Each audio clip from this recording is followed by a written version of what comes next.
Tadi Ketua Harian Partai Gerindra, Sufmi Dasko Ahmad, menyebutkan memang hari ini sudah selesai jadi rangkaian sejak kemarin.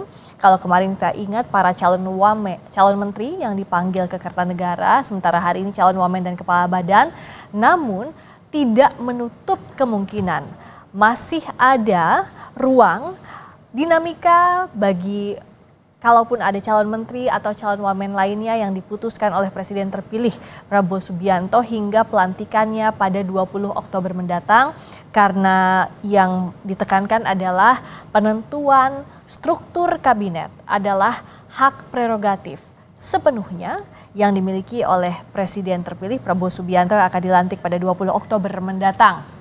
Ini dia yang Anda saksikan adalah gambar-gambar pada sore hari tadi saat sejumlah tokoh dipanggil. Ada Taufik Hidayat yang tadi terlihat melayangkan ada 2 smash ke arah kamera sebelum masuk dan menemui Prabowo Subianto. Begitu pula tokoh-tokoh lainnya yang sudah diajak berbicara spesifik terkait kemungkinan di mana para tokoh ini akan ditempatkan untuk mengisi posisi calon wamen maupun kepala badan.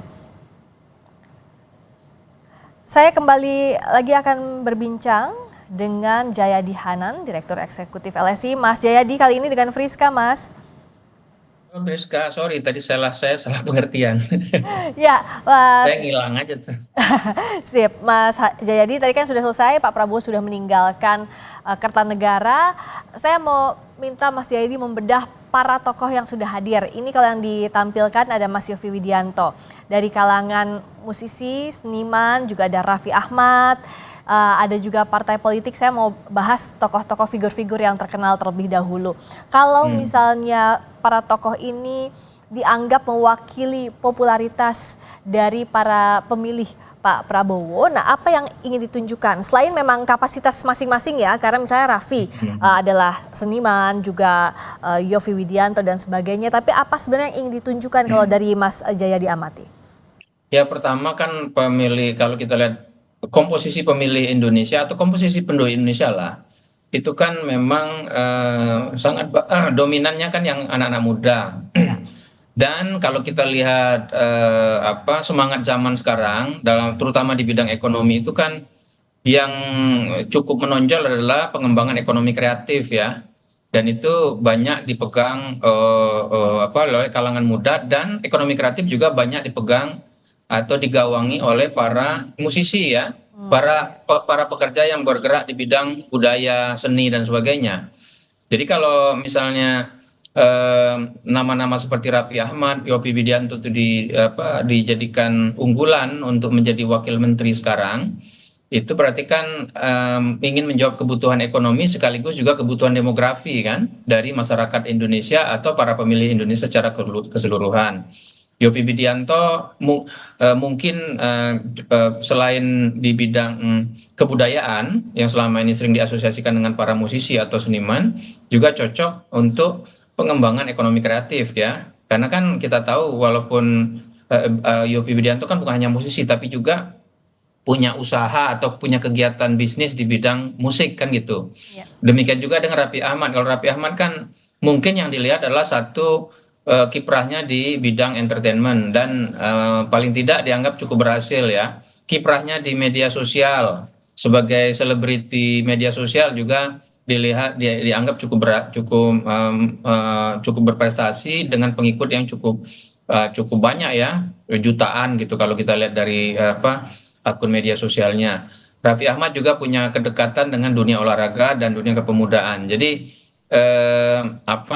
dua nama ini bisa mencakup sejumlah sektor sekaligus sejumlah segmen dari masyarakat, terutama yang muda yang menjadi dominan, yang kekuatan dominan nanti untuk ke depan baik dalam pengertian ekonomi maupun sosial. Ya, kalau juga kita lihat sosok-sosok yang banyak membantu Pak Prabowo dan Mas Gibran saat Pilpres kemarin, terakomodasi juga di pemilihan calon wamen hari ini ya Mas Jayadi, Ya, misalnya ya Mas memang. Aminuddin Ma'ruf, ada juga misalnya sosok Bima Arya yang juga mantan wali kota Bogor, aktif politisi PAN, tadi kan disampaikan untuk menyampaikan isu-isu spesifik. Mas Jayadi melihatnya komposisi ini sudahkah ideal? Artinya ada perwakilan dari partai politik, tim ses itu sudah pasti ya, sudah terbayang. Di sisi lain juga ada pekerja seni. Kabinet yang beragam ini tampaknya agak berbeda formasinya kalau dibandingkan dengan Pak Jokowi kemarin, Mas Jayadi, kalau amatan saya selama 10 tahun terakhir. Artinya misalnya Mas Yofi atau seniman lain ini kan dilibatkan dalam diskusi terkait ekonomi kreatif tapi tidak dimasukkan ke struktur kabinet. Nah, Ya. Mas Jayadi melihat pilihan ini dengan cukup banyaknya komposisi wakil menteri yang diumumkan, seberapa bisa membantu kerja menterinya? Ya, itu pertama itu tergantung kepada bagaimana Pak Prabowo menjalankan kepemimpinannya dan memberikan delegasi tugas kepada menteri-menteri tersebut kan. Nah, Ya, nanti menteri-menteri itulah yang nanti akan melakukan koordinasi lebih jauh dengan para wakil-wakil menteri ya, gitu. Cuma memang kelebihannya memang dia menjadi seperti Anda bilang menjadi lebih beragam, lebih banyak yang terakomodasi kan. ya. Jadi akomodasinya itu bisa bersifat politik, bisa bersifat demografi, bisa bersifat kewilayahan juga, seperti kelompok minoritas, kelompok pemuda dan sebagainya juga masuk ya. Ya. Nah itu kelebihannya. Tapi kekurangannya adalah nanti strukturnya menjadi sangat gemuk. Oh, oke. Strukturnya sangat gemuk kan. Eh, Ketika satu kementerian digawangi oleh misalnya 3 wakil menteri, nah itu gimana tuh koordinasinya kan lebih lebih sulit daripada hanya digawangi oleh satu menteri dan satu wakil menteri misalnya. Belum lagi eh, kementerian-kementerian yang selama ini satu lalu dipisah kan. Ya. Misalnya kita mendengar ada Kementerian Pendidikan, Kebudayaan dan Pendidikan Tinggi itu kan mau dipisah jadi 3 kalau nggak salah ya. Ya. Ada Kementerian Kebudayaan, Kementerian Pendidikan Pendidikan Dasar, dasar, Kementerian Pendidikan Tinggi menengah begitu dan ya, dan tinggi ya. Teknologi. Jadi itu semua memerlukan waktu kan untuk diselesaikan. Jadi di satu sisi memang kabinet ini terlihat jauh lebih beragam, karena jauh lebih beragam maka tentu saja dia bisa mewakili lebih banyak segmen ya dari masyarakat Indonesia. Tapi kelemahannya adalah geraknya bisa lamban gitu, karena terlalu banyak orang yang terlibat dalam mengambil keputusan, terlalu banyak koordinasi yang harus dilakukan, koordinasi yang menjadi makin panjang, makin lama. Belum lagi kalau kementerian-kementerian itu baru dibikin sekarang kan, jadi perlu waktu persiapan juga yang sangat panjang. Maka apa namanya, kita akan lihat apakah pilihan untuk membangun kabinet dengan struktur yang super besar seperti sekarang ini itu akan efektif atau tidak. Kita akan lihat. Kalau tidak, dia hanya akan menjadi sekedar akomodasi aja, bukan hanya akomodasi politik ya, tapi juga akomodasi sosial. Dan itu kan bukan tugas.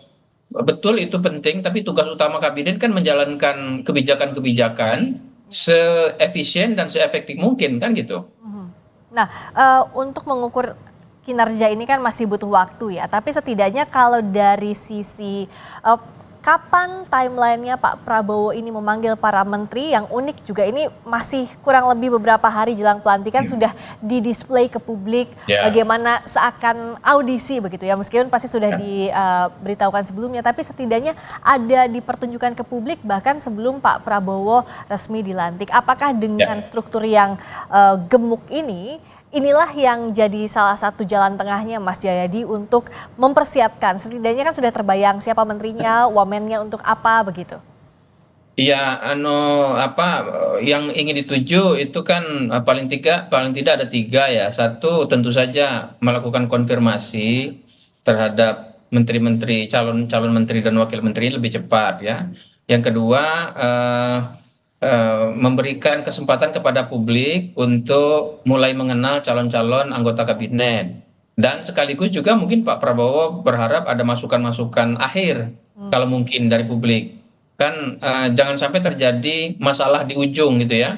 Misalnya nih, di zaman Pak Jokowi dulu waktu ada menteri ditunjuk untuk jadi menteri yang sangat strategis di bidang energi, terkait energi, ternyata dia punya kewarganegaraan ganda kan gitu. Ya, Dan itu di last minute kan? ya, Itu. Jadi dengan audisi atau display hari ini selain konfirmasi juga untuk mungkin mendeteksi kemungkinan-kemungkinan akhir yang kan selalu ada kemungkinan-kemungkinan tidak sempurna kan ya. dalam proses seleksi itu. Nah, yang ketiga saya kira ini semacam gimmick menurut saya. Semacam gimmick untuk menunjukkan bahwa kabinet ini mau bergerak cepat gitu kan. Nah, misalnya mengapa simbol bergerak cepatnya itu diumumkannya pas hari pelantikan, ya kan? Biasanya Ya, kan kalau presiden-presiden sebelumnya tidak hari pelantikan mengumumkan kabinet kan? iya. Biasanya setelah pelantikan manggil calon-calon menteri dulu baru pengumuman kan gitu. Hmm, Kalau sekarang kan sebelum pelantikan sudah dipanggil calon-calon menterinya iya, untuk menunjukkan bahwa ingin bergerak cepat. Saya kira ini untuk mengantisipasi sejumlah kritik yang muncul. iya. Termasuk kritiknya yang saya kemukakan tadi bahwa kritik terhadap struktur yang demikian besar ini, yang gemuk ini, itu kan berpotensi untuk bergerak lambat gitu. Nah, dijawabnya dengan pengumuman lebih cepat ya. Ya, menurut saya itu masih gimmick gitu. Kenapa? Karena kan bedanya dengan pengumuman yang biasa yang selama ini kan cuma beberapa hari kan. Ya. Apakah beda beberapa pengumuman berapa hari itu akan membuat misalnya kementerian yang tadinya satu dipecah menjadi tiga. Apakah dengan diumumkan lebih cepat beberapa hari lalu dia lebih cepat juga prosesnya? Apakah misalnya kita mendengar sejumlah ahli kebijakan publik mengatakan bahwa proses pemencahan kementerian bisa menjadi dua menjadi tiga itu baru betul-betul bisa selesai dalam waktu paling tidak 2 tahun kan? Ya. Atau minimal setahun. Jadi, nah waktu yang panjang itu tidak bisa hanya dijawab dengan pengumuman lebih cepat beberapa hari gitu. Tapi ya tentu saja seperti Mbak Priska bilang, kita belum tahu kan. Pertama kita belum tahu sebenarnya strukturnya itu apakah betul-betul menempatkan orang yang tepat di tempat yang tepat kan gitu. Kan Ya. sekarang masih kabur sebenarnya posisi masing-masing. Baru ada clue dari sejumlah orang. Ya. Eh, orang orang yang hebat gitu itu belum tentu bisa bekerja kalau ditempatkan di tempat yang salah kan gitu. Ya. Misalnya nih kalau Raffi Ahmad ditempatkan di Wakil Menteri Pemberdayaan Perempuan, nah, apakah cocok misalnya kan? Atau Raffi Ahmad ditempatkan sebagai Wakil Menteri Sosial misalnya, belum tentu cocok kan?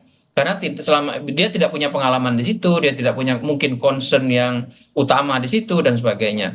Jadi pertama kita kalau misalnya pengumuman kabinet lebih cepat ini dianggap sebagai salah satu sinyal bahwa kabinet bisa bergerak lebih cepat, menurut saya itu belum bisa dianggap sebagai solusi yang bisa meyakinkan. Hmm. Yang kedua, kita juga masih harus melihat sebetulnya nanti strukturnya bagaimana, orang-orang yang mengisi struktur itu siapa, jadi formasi lengkap kabinetnya gimana. Ya, Itu yang kedua. Yang ketiga, saya perhatikan ada sejumlah partai yang diperkirakan diajak oleh Pak Prabowo untuk ikut, itu kan belum ada namanya.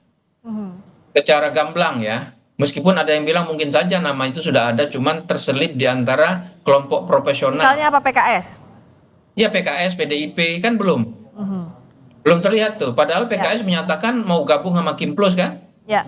PDIP menunjukkan sinyal mau bergabung. Tapi memang dia harus menunggu, katakanlah PDIP bertemu dengan Pak Prabowo, Bu Mega bertemu Pak Prabowo 1-2 hari ini. Itu berarti kan ada kemungkinan jumlah menterinya ditambah lagi kan? Yap. Atau mungkin bukan jumlah menteri ditambah lagi, ada perubahan lagi tuh komposisinya gitu. Ya. Yang tadinya akan diangkat mungkin nggak jadi misalnya. Demikian juga kalau ada PKS. Nah, Jadi karena memang itu masih masih cair ya, Mas ya? ini proses yang belum menunjukkan betul-betul substansi bagaimana kabinet itu ke depan. Karena untuk mengukur the right man on the right place, kita harus lihat dulu siapa di posisi apa sampai bisa ketahuan struktur kabinetnya. Artinya setelah memang mengucapkan sumpah di istana, sebelum itu sih masih bisa berubah. Seperti yang tadi disampaikan juga oleh Pak Dasko bahwa ini sampai 20 Oktober masih ada kemungkinan saat ditanya soal, jadi untuk menterinya udah fix aja segini nih atau enggak? Nah ternyata tadi sudah dijawab juga. Nah tadi soal misalnya PKS yang belum ada di nama-nama yang dipanggil kemarin misalnya atau hari ini, Pak Prabowo kemarin malam kan bilang, oh Ya. Anda mungkin tidak memperhatikan begitu, mungkin media tidak memperhatikan ada tidaknya di kalangan profesional. Nah tapi apakah memang keterwakilan partai politik itu memang identiknya adalah harus ada kadernya, Mas? Bukan hanya misalnya diwakili oleh profesional yang direkomendasikan oleh parpol. Ya, ya tentu saja. Tapi kan hubungan antara kader partai dengan partainya itu tentu jauh lebih kuat dibandingkan dengan hubungan antara profesional yang di-endorse partai dengan partai tersebut kan. Itu artinya apa namanya, partai yang hanya mengendorse profesional mungkin tidak akan all out begitu Ya, bekerja. Tapi menurut saya begini, kalau memang PKS dan Nasdem lalu PDIP memang tidak masuk menjadi bagian dari kabinet secara politik ya, walaupun mungkin mereka mengendorse orang, saya kira itu mungkin lebih baik karena itu berarti kan pemerintahan ini bukan pemerintahan yang keroyokan satu koalisi semuanya bagian dari pemerintahan.